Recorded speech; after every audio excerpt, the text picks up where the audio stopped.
Hey, folks, welcome to the Beer Garden. This is your landscape industry podcast that takes as long as it takes to enjoy one of your favorite beverages or multiple favorite beverages. I am one of your hosts, Jason Hoke, and over there we have Brandon Comstock. And today we're going to be chatting about that transition from residential to commercial clients. But before we get to that, let's introduce our beers, Brandon. Okay. I found a new brewery in Calgary. I think it was on Monday night. I don't know if that's bad or not, but it was a Monday. It is called Four Dogs. Four Dogs Brewing, and the dog's name is Friday. There's a little story about him here, or her. I don't know. Huh. And the owner was there. It was a very small little brewery that I found, and he had this pretty simple man. I like it. He had four dogs that he loved a lot, and he liked making beer, so he started a brewery named Four Dogs Brewing. So this is a German Pilsner, and he only has four kinds of beer there as well, which I really like. He has some other breweries in town and stuff as well, but mainly four beers, each named after one of his dogs, and really, really cool place if you're in Calgary or coming to Calgary to go check out. So Four Dogs Brewing. Nice. That's awesome. I thought I saw something on the can about like donations to some sort of cause. Is that true, or did I make that? No, that's true. Maybe you can scan a QR code right from the video. I don't know if that works, but what does it do? Adopt and save a life. It's about adopting animals. Nice. I think that's cool. That's what I infer from this title. I don't know. You know as much as I do. I didn't research that part. Nice. That's cool. Awesome. And you said it was a German Pils?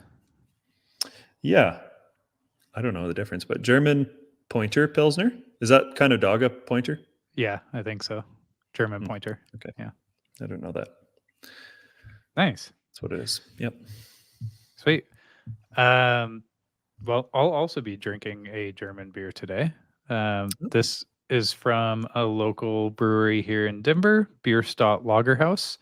I'm drinking their Oktoberfest today. And this brewery is awesome. Like the actual, or I guess the lager house is awesome. They're in a massive warehouse in Denver. They have some of my favorite beers. The beer's awesome. The food's awesome. But they also have like these giant games inside this warehouse. So they have like life-size beer pong where instead of using cups, you're using 50-gallon drums, and then you're throwing like soccer balls into them across this warehouse, which is pretty rad. Yeah. They have giant like cornhole, like beanbag toss, but you're using like actual beanbag chairs and this huge ramp that you're like tossing them across. It's pretty sweet. Nice. And then they've got like an old school Super Nintendo. Never grow up, you know? Yeah, exactly.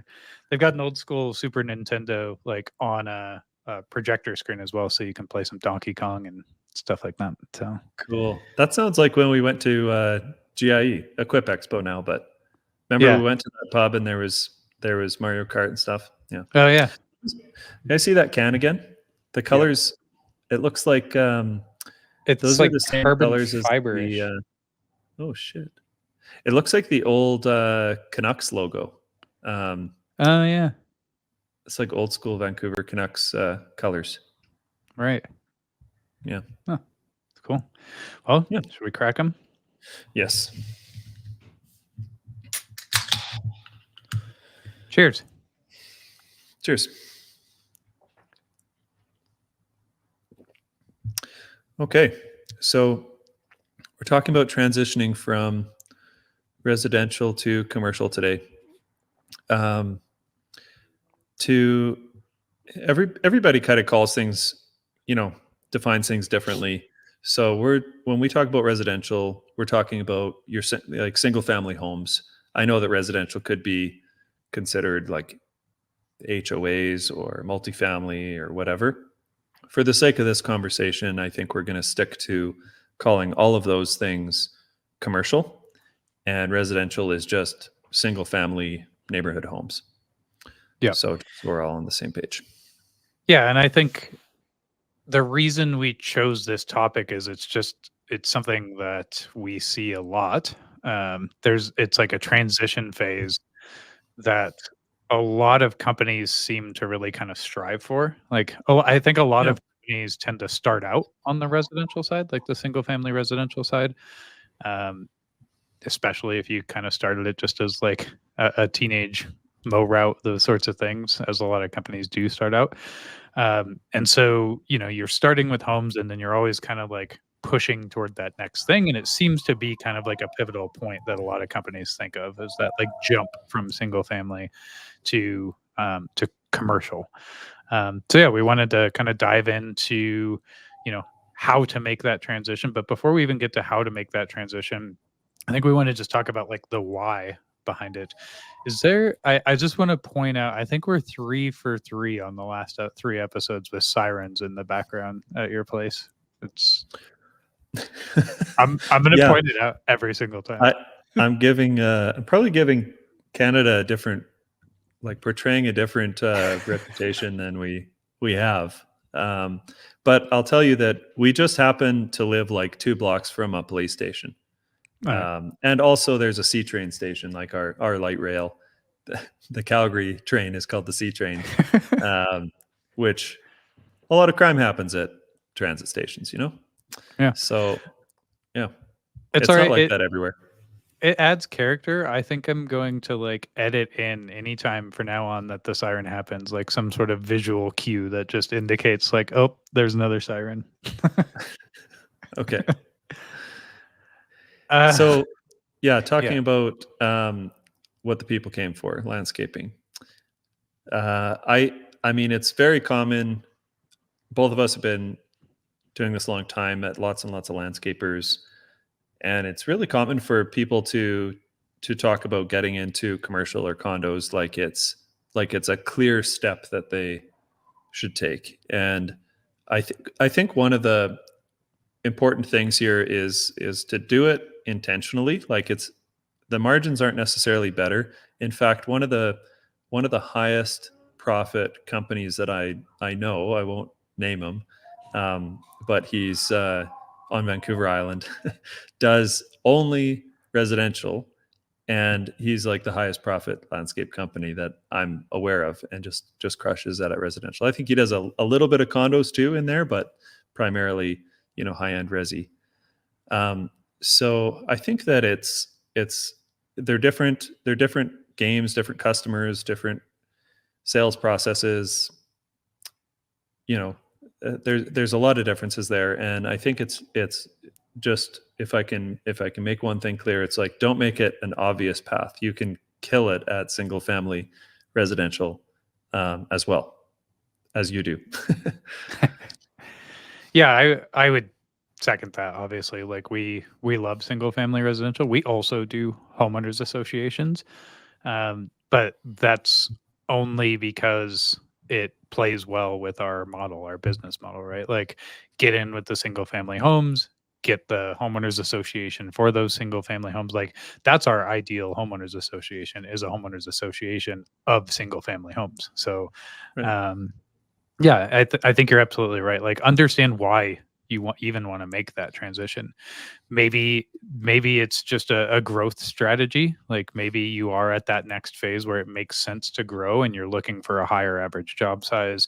Maybe it is I think a lot of people just kind of fall into it, right? Like they make a connection with someone who kind of offers up a commercial property or something like that. But it is different. It's not, I guess the point I'm making here is you're not going to just take the same model that you've been using for single family homes and apply it to commercial. Like Sure. there's going to be some differences there. So, um, in your experience, like what are some of the advantages and disadvantages of making that jump into commercial? Yeah. So, the bigger properties, one of the advantages is that there's fewer competitors. Like, they're harder to bid on. Even, I guess, even like small commercial properties that you could do with a push mower, like a gas station or something. Even those, the bidding is typically a little bit different. Sometimes a lot of the time in commercial, especially if you get into You get into like retail centers or things like that, you are given a contract. It's not the contractor giving the contract. So that's a completely different thing. There's a lot more getting into a lot more like terms and discussions around liability and the bigger places need different equipment. If you do snow in the winter, then we're talking about some serious money in equipment, that kind of thing, and sometimes safety, safety certifications or different things like that that just don't even come up when you're doing single family. And so all of those things seem like hassles, and they are. And the good thing about that is it weeds out a lot of other competitors. So the more complicated a property is, the harder it is to bid on, and the more sophisticated your estimating system needs to be. So you don't have the guys that just do landscaping on the weekend, two brothers or whatever it may be. So yeah, just less competitors. The harder something is to bid on, like the complex municipal or kind of government contracts, like when you get into stuff like that, they're like where you start hearing about RFPs and stuff like that, it's there's just fewer competitors. You're going to run into the same few companies all the time in your market. So that's an advantage. Disadvantage is, if you have lots of single family homes and then you have one or two big commercial contracts, you have a lot more eggs in one basket. So that's kind of the beauty of residential, is you have many, many customers, and if you lose a few, it's not a big deal. Whereas if a core business is from one customer, there's some risk with that, of course. Liability insurance is probably going to be higher. Like it's going to be a little, could be challenging to get insured, especially if you're doing snow. Snow is particularly more expensive and difficult. So there's certainly some differences, and I think in residential, when you're starting out and you're just running a couple of crews, your business doesn't need to be overly sophisticated. You can keep track of everything without sophisticated, spreadsheets and software systems and things like that. Once you grow a bit, whether in single family or commercial, you really start to have a need for those tracking systems and all those other things that come along with it. Yeah. I think a couple things that you said, I just want to highlight, like like many of the advantages that you listed are also potential disadvantages. It's like two sides of the same coin, right? Like the larger AJS, or average job size, is an advantage because you can sell fewer contracts, go through fewer sales cycles. But it's also a disadvantage because if you lose a giant contract and that made up 50% of your revenue, you're now looking at like cutting crews and cutting expenses to scale back unless you can replace that.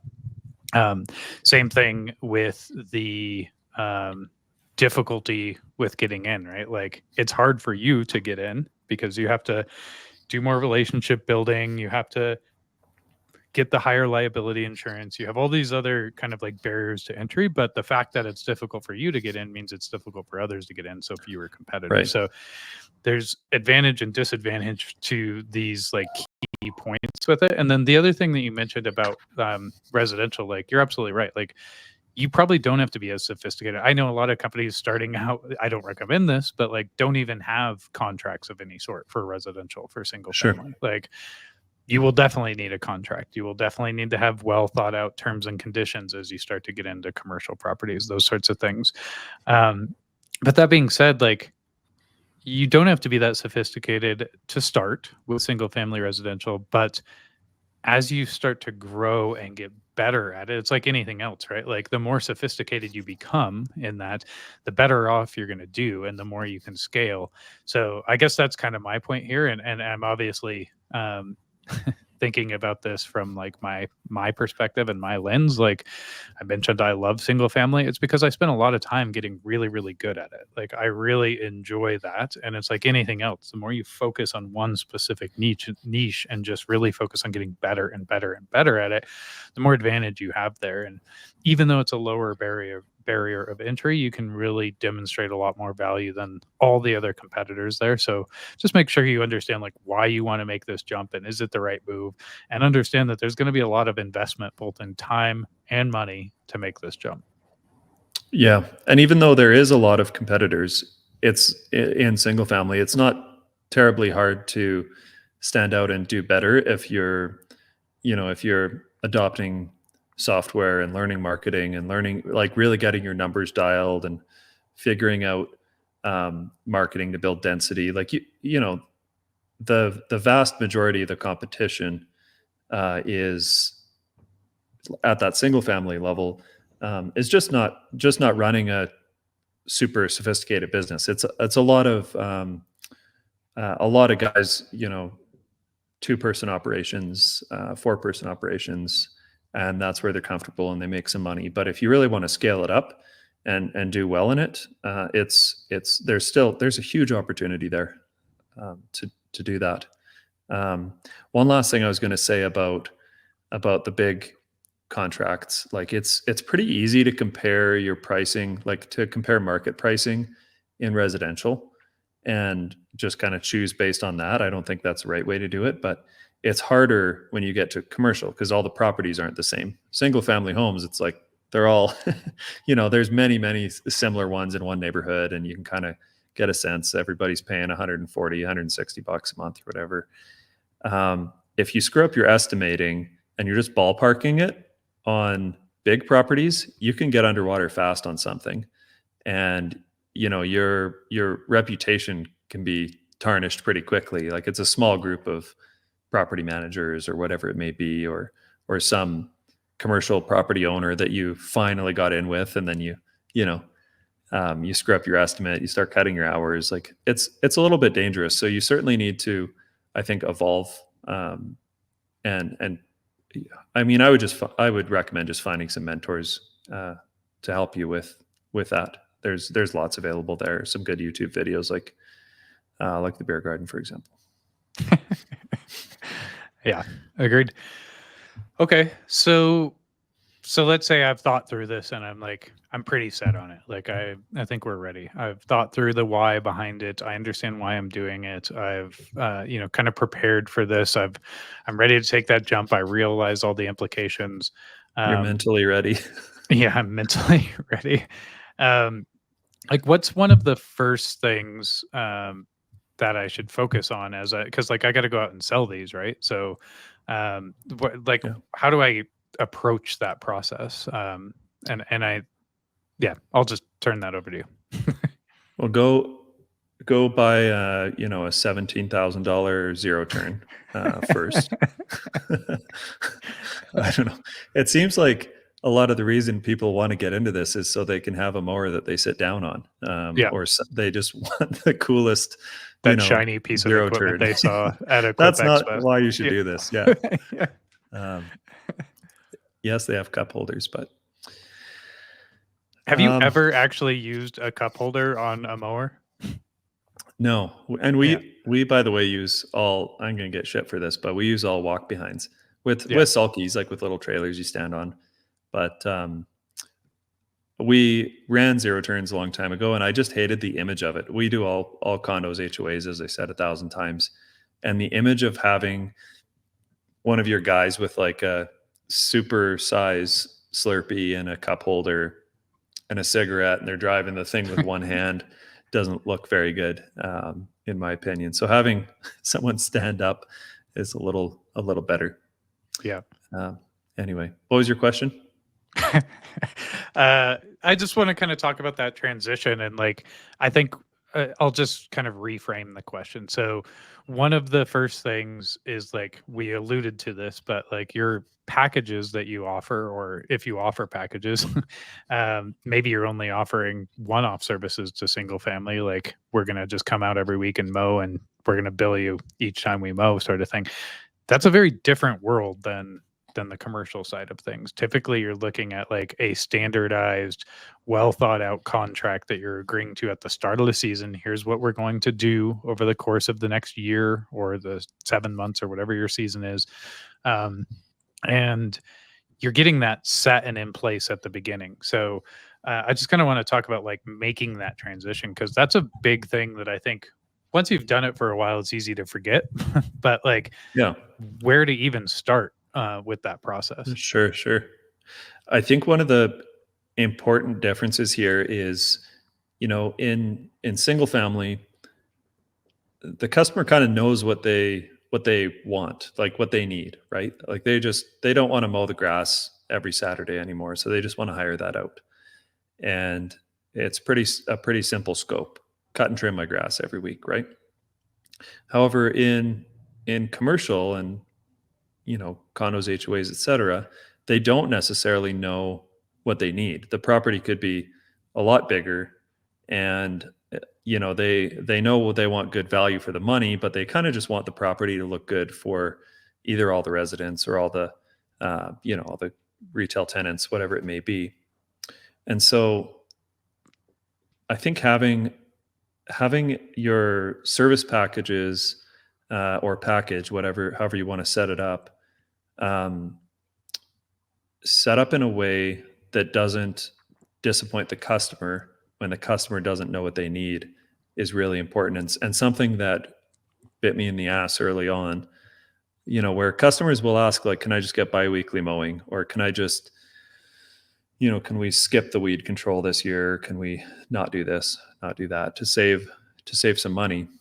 And while I'm sure there's some companies out there that can operate that way for the really um, low dollar contracts, it really comes down to, like, is it a place you want to park your truck? Like I don't even want to park my truck on the property if we're only cutting the grass every couple weeks and it's going to be full of weeds and all of that. And I know that although the property manager, or the board signed up for that service, the residents or the tenants are not going to be happy with it. And they're also not going to know what the powers that be signed up for exactly. So they're not going to lean on that and blame that. They're going to blame the landscaper, right? Or the snow guy, whatever the season is. So really knowing what the expectation is going to be and educating the customer and just holding the line on that. If they want to find another contractor that will do it a lot cheaper, so be it. But I know that all the homeowners or all the tenants are not going to like the property, and they're going to be complaining a ton if I let the property manager sign up for that with us, right? So that's a big difference between residential and commercial, as we call it here. Right. Yeah. Yeah, I think even before that, it's like maybe I'm brand new at this and I don't know as a contractor what that kind of standard is that needs to be there. You likely do, but um, you know, I guess the point I'm trying to make here is that there is a standard in the industry for what a contract includes, a basic contract includes for these properties. And there's lots of resources that you can go to kind of like glean this information. First of all, like a lot of management companies out there, because that's a big difference here. A lot of times you're dealing with a property management company rather than just like the board, or in the single family case, the homeowner. You're dealing with a middleman a lot of the times. Well, a lot of these management companies, they're getting bids from all sorts of different companies, typically at least 3 every season that they're going out for bid, and they're seeing it from all these other companies. Well, you'll find over time that like these contracts all start to include the same things when it comes to the scope and the service, because you want to make, like, the property needs to be comparing apples to apples, right? If you all of a sudden are Sure. including, like, I don't know, 8 weed control services when the standard is like 3 weed control services, then Sure. your contract's going to automatically be higher than all the rest, right? Like, because you're Yeah. including a bunch of things that the normal kind of standard doesn't include. So to find that standard, there's lots of resources out there here in the States, like the National Association for Landscape Professionals, or NALP, has a lot of kind of guidance on these sorts of things. I know there's similar thing in Canada. What's the resource up there? Don't ask me that. I don't know. Okay. I think like Landscape Ontario has a bunch of stuff. Like we have the CNLA, and they would have a Yeah, standard. I just don't remember what the book is called. right. Um, Okay. But the so point I being, there's like yeah places you can turn for this. And then I'll just add that like these property management companies, a lot of the time when you get in, they'll have an RFP, a request for a proposal, that'll actually outline a scope, which is again much different than single family homes. Like you can kind of start off of that because they built that off of seeing like proposal after proposal after proposal from all these sure. landscape companies, and they start to build it out that way. These property management companies can actually be a resource because they work with tons of different contractors. So if you're brand new trying to figure that out, like those are some potential ways to kind of figure out your initial scope. And maybe we'll do a whole nother episode where we just really break it down and say like, Yeah. here's what's included in the general scope. Yeah, some of the ways, just for like quick like takeaways for people, asking managers for like a redacted, meaning like a crossed out or blacked out copy of their existing contract is not out of line. You know, they're going to cross out the contractor's name, cross out the pricing, cross out the kind of like detailed information like that, but you'll still be able to see the scope, which is important. um, I find that I include the minimum in our standard offering. Like what we have is different from what you have at ACA. What we have is one standard, and then a few things you can bolt on. So here's our standard offering. It includes 2 weed control, 2 fertilizations, and then there's like bolt-ons or add-ons that you can add a third fert or weed control if you want.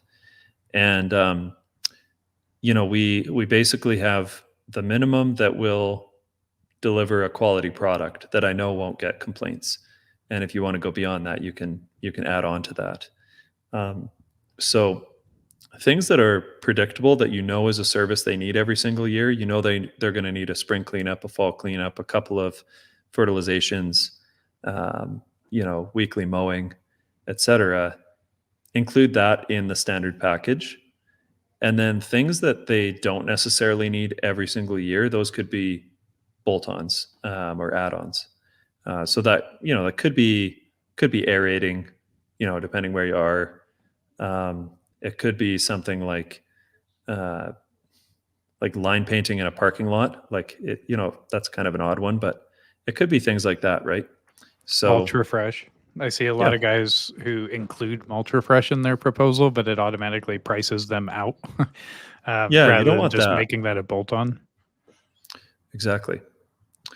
Um, and then as quickly as you can, you know, you kind of want to get the customer away from specs, because you're not like shopping for a product, you're shopping for a service provider. You're not like buying a laptop, right? When you shop for laptops, you're looking at like Lenovo and Dell and whatever.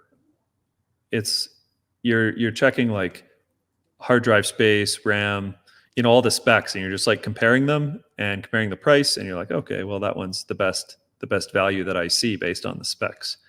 But when you're comparing landscapers or any service providers, it's like, how do you write in there our communication is great and our team is going to give you the best experience and we're going to have the best trained staff? Like, you know, those things in writing make it very hard to compare apples to apples. Um, so if the customer is just trying to literally compare specs, I think the best companies and the most profitable companies win when they can take them away from just looking at specs and price, and they can talk about their team and the experience you're going to have working with them. That's why people get coffee from Starbucks and not just Tim Hortons every day or whatever you have, Dunkin' or whatever.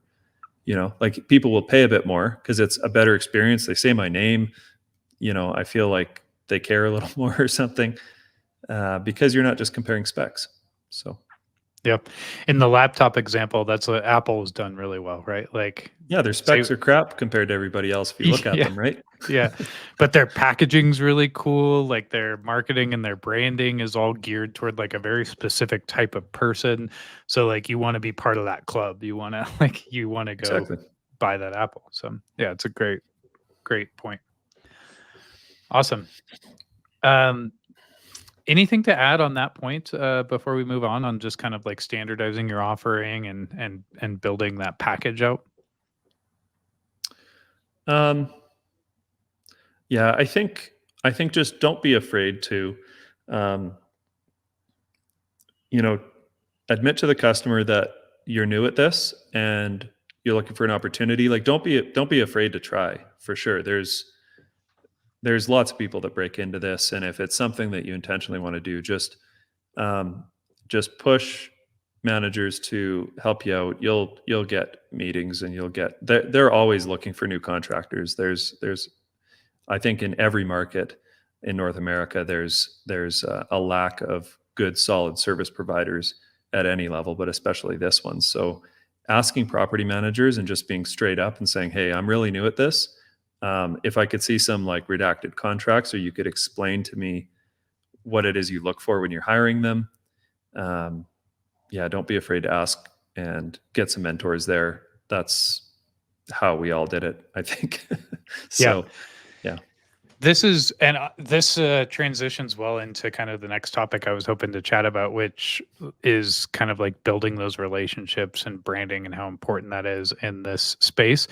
But the point that you just made is I want to just really make sure that we hammer home like this is not a place to fake it until you make it sort of thing. Like it is totally fine to admit that you're new. Like Brandon just said, these property managers, first of all, they're going to sense that right out of the gates. Like they Yeah. work with a ton of different contractors. Um, you don't need to fake it here. Be honest with them. I'm new at this, but like I'm intentionally making this step. Here's how we're set up to be able to handle these sorts of things. But the reason you don't want to fake it is because oftentimes when you fake it before you make it, that sort of thing, you end up over promising and under delivering. And that is death in this space. Like They when just they you, get bullshitted all day, every day by contractors, you know? they do, So, they do, and word travels fast, and your reputation is very important in this arena yeah. when you're talking about commercial or anything other than single family homes. Like you can lose a couple single family homes here or there, hopefully you're not, but you can lose a couple single family homes and maybe burn a few customers as you're learning lessons and those sorts of things. It's not going to like kill your reputation across the city. If you burn a bridge with a property manager, first of all, that property manager probably has 15, 20 properties that they're managing. You're not going to work with any of those properties. But that property manager also works probably in a management company where there's 15, 20 other managers with 15, 20 properties, and like none of them are going to work with you moving forward. And property Yeah. managers also jump companies a lot. So now they're going to go to the new company and that's going to go with them. That kind of taste that was left in their mouth. Right. So Your best marketing is the worst property managers that quit and get fired all the time because they just yeah, get new portfolios every 6 months. But exactly. they love you, so they'll introduce you to them every time. Right. But it's a Yeah. it's a good point. It's an office environment, so they you screw them up. You've just given them water cooler talk to tell the property manager, like, "Oh, Jason, you know, said this and said that, and then screwed me up here and made my job way harder." And yeah, and then they go to the next company and tell other people. So yeah, good point. You certainly want to be careful there. Yeah. Yeah, and so to talk about that more, like relationship building is so key here in this part thing, and I think you'll realize as you make this jump, and anyone who has like, it's a bit more of a slow burn. Like it does take time because you're having to establish these relationships to really get that growth. It's not just like putting an ad out there, or putting some door hangers up, and all of a sudden you've got 100 people calling your phone. Like it does take a little bit more time. So what are some strategies that you had early on when you were starting out for kind of building some of those relationships and starting to get out there? Yeah, I mean, I remember having no idea how to really do it, and um, getting like postcards printed. And I walked along where a lot of like condo apartments were, and I just stuck them in the door and like slipped them in the lobby and stuff. And it just didn't, I didn't get one single call. It didn't work at all. And what what really ended up working, and it took me a little while to, I guess, get the guts to do it, because it's kind of tough. But just walking in to property management companies, so I mean, I remember just going on Google Maps, getting all the just typing in property management companies, and you can like save them on Google Maps. So I put like little stars or little flags on every single one, and I would just set up a route and I would drive to them. And you drive into the parking lot, park your truck, and you're just like, fuck, especially you just been you've just given someone your pamphlet at the reception desk and turned to leave and saw them throw it in the recycle bin like 3 times in a row, and now you're going to walk into another one, right? So it's very defeating. But what ultimately worked was persistence. And I would I brought something kind of weird eventually. This isn't how I started, but eventually I got business cards printed on seed paper, like paper embedded with flower seeds. I just came across it on Amazon, I think, eBay or Amazon, whatever. And I mean, I printed these at home in my inkjet printer and then cut them with an X-Acto knife. They're all shitty, like they weren't quite square. And I would drop them off, and I had the same joke every single time. And it was like, they'd think it was really cool. And then we would joke about how if they planted it, they would lose my contact information. So what a stupid idea this was. And then we would joke about how it's really going to be marijuana and that's my true business or something. So it made an impact on the receptionist, gave them a little joke, and it gave them something that they didn't want to just throw out. Like they gave it to property managers. So something kind of funny where, like, going back to the water cooler talk, this is like an office environment that many tradespeople, maybe haven't worked in, but it gives them something to bullshit about with the next person, and it makes you stand out. Eventually my neighbor Devin lived on an acreage. He made honey. Like he had made all these jars of honey. And so I would slap a sticker on these. I would carry flats of them in my truck, and I would bring a little jar of honey in with my little, like, trifold pamphlet and business card, and I'd give them a jar of honey with my company's logo on the top. And I didn't think it through all the way at the time, but it worked out so well because honey doesn't expire. Like, donuts, people bring boxes of donuts or muffins, and then the top flips open, so you no longer see the company, and then people eat them and throw them out, or people don't want to eat donuts. But honey doesn't expire, and it sits on the counter usually by the toaster or microwave. It's not up in the cupboard like coffee mugs. People bring coffee mugs and shit all the time, right? So those are my 2 tips. And then eventually, I promise, if you're persistent, you will get a chance. The chance might suck, but you'll get some one-off job that no other contractor really wanted, and they'll give you a job for $150 or $200 or whatever. And just any excuse you can find to be in person in their office is what I would say. Everything is digital nowadays, so everyone sends an estimate digitally and an invoice digitally and an email instead of a phone call. I would get asked for a price on something, print the estimate off, drive down to the office, hand it, ask the receptionist, like, "Hey, it's Judy here. Here's the estimate for that job." Get it approved, do the job, call her, tell her I did it, hand deliver the invoice, and ask to hand pick up a check. So I could be in the office for $150. I know that sounds like it sucks, like 3 times, right? And you do that enough, and you just get to be known by the place. You just get to you get to bump into other managers, and so that's really what I mean by persistence. Like, you just can't give up, and then eventually they're offering you big contracts and things like that. And that's literally as simple as it is. Yeah. I think remembering that like, we've talked about this in other episodes, but just like knowing your customer, remembering who these people are. Property managers have like one of the most thankless jobs that there is out there. They Besides snow removal guys. Yeah, well, that too. But they like they're just dealing with complaints all day. Their plate is full, they're overworked, they're dealing with multiple communities, they're trying to keep track of all these moving parts. And there's like oftentimes, you know, 5 to 15 of them all in one office. So Yeah. they're all like overworked, they're stressed out. So anything that you can do, A, to get FaceTime with them, to make their life easier, and to just be remembered. Like, it's just relationship building is all it is. And you're absolutely right. Like, I remember going and calling ahead to some of these property management companies. I knew no one at them, but getting the receptionist and saying, "Hey, I just want to bring a pizza by for lunch for all the managers. Like, I'm with a Cut Above Landscape. I'm not gonna like pitch them. I literally just want to introduce myself. I'll leave a couple business cards and then I'll leave you guys alone. Is that cool?" And yeah, I'd bring in like a pizza, introduce myself to everyone in the office. They all come out to get the pizza. So I get everyone out of their office, their individual office, introduce myself, leave a couple cards, and like it sticks with them, right? That was something like, Yeah. oh, it was, that was nice, something unique.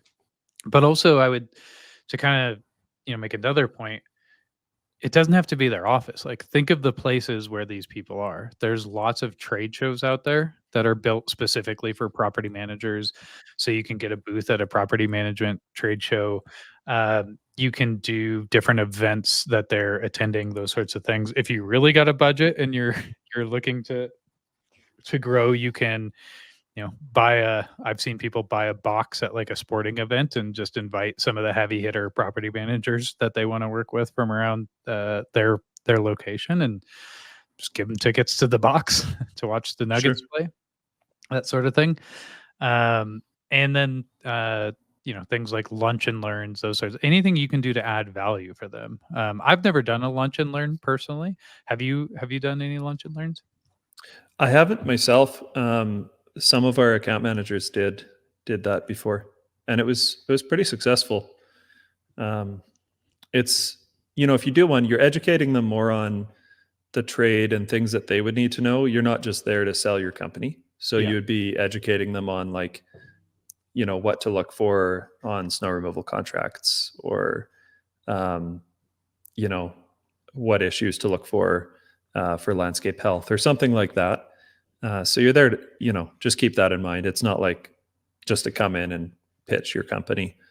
Um, and those, to clear up one thing that I think is a common misconception. I remember the thought crossing my mind, anyways. When I was getting going, is like, yes, it's a good strategy to get a box at a stadium and invite people to it, and all of that. But I've never done that once. Not to say it's bad, but I've never done that once. It's not necessary to spend that kind of money. I just don't want people to think they have to Right. dole out big dollars to stand out. To stand out, you just have to be like, don't make the property manager look bad. Like, they hired you to look after their customers, and like, make their job easy. Don't screw it up and give them a hard time and make them look bad for choosing you as a contractor. That's the key. Um, I've never had a kickback. I've never, like, these are things that cross my mind. I'm like, how do these guys get all these big contracts, and how do these Right. guys do this? They must be like in the property manager's pocket somehow, or whatever. And I'm sure it happens, but I mean, I've been in the industry for so long. I've never, like, I think the contracts are just too small. Like, Yeah. Yeah. I like the conspiracy theories with like BlackRock or something, like Yeah. asking for that shit, but it's like that doesn't happen in our world. I've No. never been asked. I've never like thought to seriously thought to consider offering. It would just be so weird. So that is not what is happening. That is not why you're losing if you're losing all your bids. Right. It's something else. That's an important point. Yeah, that I think I've seen that a lot on like the Facebook groups that we're in a lot of the time where it's just like, oh, well, they got the contract because they have a relationship, they're getting kickbacks. Like there's a It's difference like, between it's like, yeah. So like, it's not you're not paying them. You just somebody had more persistence than you. yeah. And yes, some of these guys do have relationships with the property managers, and that's why they get an opportunity to put a bid on the table. But that's just that. They get an opportunity to put a bid on the table. Like ultimately the Yeah, board's going to be making the decision. The relationship building is so that you have an opportunity to get your proposal on the table. Your proposal has to sell itself, your company has to sell itself, and your reputation has to sell itself. Like that's what ultimately lands you contracts. The relationship is what gets you the opportunity to even get, a presentation in front of anyone. exactly. Awesome. I would just, we talked a lot about getting FaceTime, starting to build those relationships. You mentioned a very key point, which is once you have those relationships, just make their life easier. Don't make it harder because that's what's going to get you on the table over and over again with these sorts of things. The other thing I would say is, you talked about this a little bit earlier, but like build your presentation itself, the proposal document, in a way that's going to impress. I know we talked about this on other episodes. We'll talk about it again, but I just think it's so important. Like that document that you hand off, like, great, you've spent all this time building a relationship and now you've got a network of property managers. So you get the opportunity to get the bid on the table. Well, the property manager is not going to make the end decision. Like the board is, and the board's never met you. You haven't had any Right. FaceTime with them oftentimes. So like you need to make sure that you're putting your best foot forward and that document that you're giving them to review really outlines all those things beyond the scope, as Brandon said, that really make your company unique and demonstrate like why this board would want to work with you versus the other 2 to 3 contracts that they're reviewing at that time. So I just, keep in mind the flow of the decision-making process. Yeah. Yeah. A big learning for me there was, I don't do very well with customers that are just choosing based on price, right? Like this industry or any service business lends itself very well to things outside of just the specs, like we said, whether you're a plumber, an electrician, or a landscaper or whatever.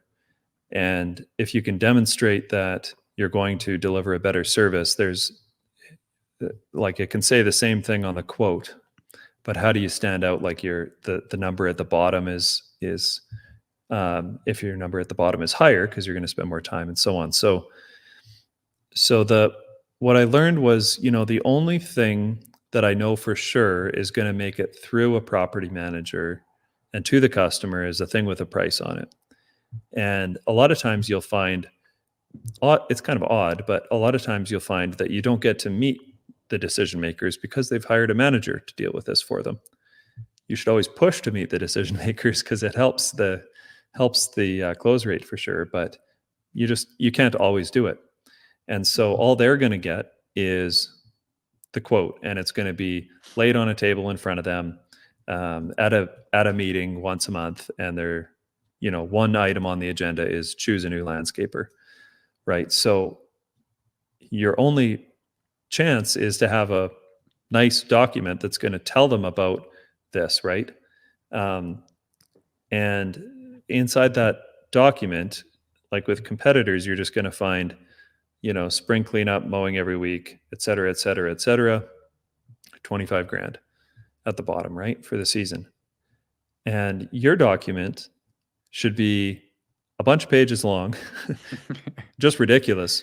In my opinion, I think sometimes I think I oversell and I like give too much information, but it should have team profiles and it should talk about it should have like testimonials and sample sites that they could visit of yours and referrals and like it's a job interview you're trying to win with just your resume and cover letter basically, right? So if all it says is like very boring, just like 3 line items or 4 line items. That kind of sucks compared to like, this is who I am, this is how we do things. These are the people that we employ. This is what's important to us. Um, it just draws attention away from just comparing specs and price for the customers where that's important. And those are the customers that will pay more money and appreciate better workmanship and all those things. And so be it. You lose some contracts to price. That's what you probably want to be losing to, if you're going to lose at all. And yeah, and then just track your success rate. If you're, I like to set 35-40% is really strong. And yeah, you can definitely win bids as the highest bidder. I'll say that. Yeah. It's very common, actually. Once you have a really strong presentation, you'll get comments like, we chose you even though you were the most important, or the highest bidder, because of this. This is what was important to us. And we liked that, your crew leader had this education, and he's been with you this long, and so on and so forth. So yeah, it's kind of Yep. long-winded, but I would just draw that out really well in your proposal. Well, and listen to those things when you start to win some proposals. They're telling you why you won. For us, the big one always comes back. Not always, but the most common one, I should say, is your use of technology and your like over communication. Like that's the pain points that we had with our previous contractor, were that we never got any sort of communication. We didn't know when things were going to happen. You seem to have a solution in place for that. So that's a big one. And then to transition here to kind of close out, like it doesn't stop once you won the contract.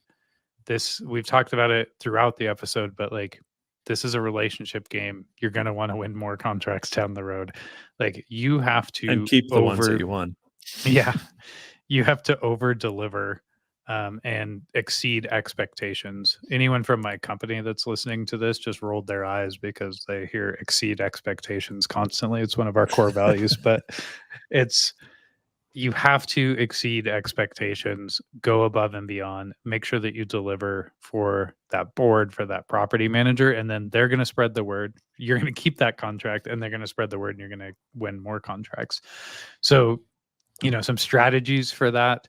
Um, the base level contract, that scope that we've been talking about, that's just the start. Like you have to deliver on that and make sure that the expectations that were set in the contract are met. But you really do need to go beyond that. Like I think first of all, to make sure those are met, you need to have a solid quality control program in place. At the beginning, that might just be you going and visiting these sites and making sure that the work that's being delivered meets the expectations that were outlined in the contract.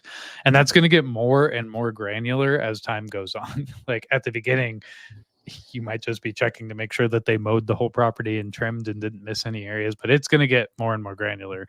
When you get a lot of these RFPs nowadays, it's like, the mow height was between 2 3/4 inches and three and a Yeah. quarter inches, and like you're getting more granular as time goes on, and that just comes with experience.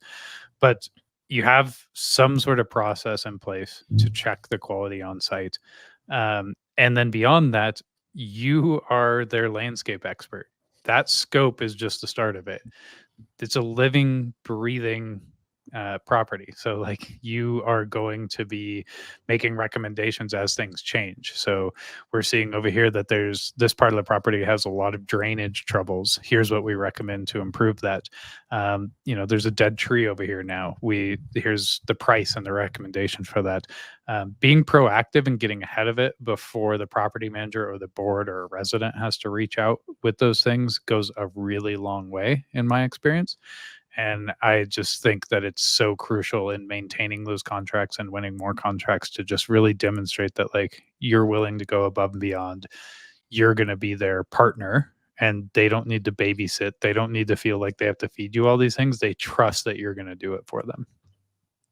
Yeah, definitely. And I would say sell on those things too. Like when you're in your proposal, and if you do get the opportunity to speak with the decision makers, It's one thing to say this is our team and this is our, these are our services and how much it's going to cost and all of those things, but paint a picture of what it's going to look like when you sign the contract. There's we would talk about things like, if we sign up, one of the first things that we'll do is set up a map for the property for winter. We'll set up snow piling locations. We'll inspect the property in that first week for any deficiencies that we can find to bring to your attention. You know, just basically talk about onboarding that new customer and what the process looks like uh, outside of just the services that the crews complete. And find good tools for that. There's a lot of different ways you can do it depending on the size of your company and how involved you want to get. But that's what issue ID is for, is managing your properties, managing all the issues that do come up. And it can really help in the sales process too. Just literally showing how it works. Like send a Loom video, of it, like a screen recording of how you do things, so you can paint a picture. Have you ever heard of the saying, like sell the vacation, not the flight? I guess it's like a travel agent thing, but you sell the experience. Tell them about what it's going to be like. I kind of I have a Jeep Wrangler behind me, and it spends 99% of its time on pavement, but it's not in the commercials. In the commercials, it's crawling over mountains and going through all this mud and stuff, and people buy them. It's like the worst handling vehicle you could possibly buy for how expensive it is. I'll get some hate for that from Wrangler owners, but you're selling people on the experience of something. So yeah, just focus on those kinds of things and just manage the site. It's not just managing the services you've sold. Yeah, you just touched again on branding, like communicating that before you get there, but then also delivering on it. Like the classic one is Apple, right? Like they, instead of like everyone else when they came out with the iPod, instead of saying like 5 gigabytes of storage or whatever it was, they said 1,000 songs in your pocket. Like I don't Exactly. care about the five Exactly. gigabytes of storage. I care about the 1,000 songs in my pocket. Like I'm gonna be that feeling of just like having everything at my disposal right there in my pocket, but then deliver on it. Like you have to deliver on it. If they said 1,000 songs in my pocket and then I could only upload 500 songs, I'd be pissed, right? And I'd never buy that product again. So, Yep. yeah, I think those are all very valid points. Make sure that once you've got that contract, that you manage it appropriately and that you exceed expectations. I'll say it again, and you're going to win. You're going to get more contracts. You're going to retain the ones that you have. Anything else to add before we close here? Nope, I don't think so. There's a lot of ways we can go with this. I took a few notes. I think that we'll have some good sidecars to spin off of this, and yeah, there's a lot of depth that we could go into on these points, which we will over time. So Yeah. there's a lot of things we touched on. So if you have questions, no matter how simple, throw them in the comments, and it'll inspire us for future episodes. Yeah, or reach out to us directly. You can definitely Jason's cell number. you you can definitely comment on the episodes, those sorts of things. We love that. Please like, comment, and share. We're trying to build this thing and reach as many people as possible. But you can also reach out directly. The Beer Garden at issueid.io is our email address. And Brandon and I love talking about this sort of stuff, so we're happy to hop on a call even and just kind of chat through some of these things and expand on them in a bit more depth. For sure. Cool. Thanks, Jay. Awesome. Yeah. Thanks, Brandon, and thanks everyone for tuning in. Looking forward to chatting with you next time. Cheers. Cheers.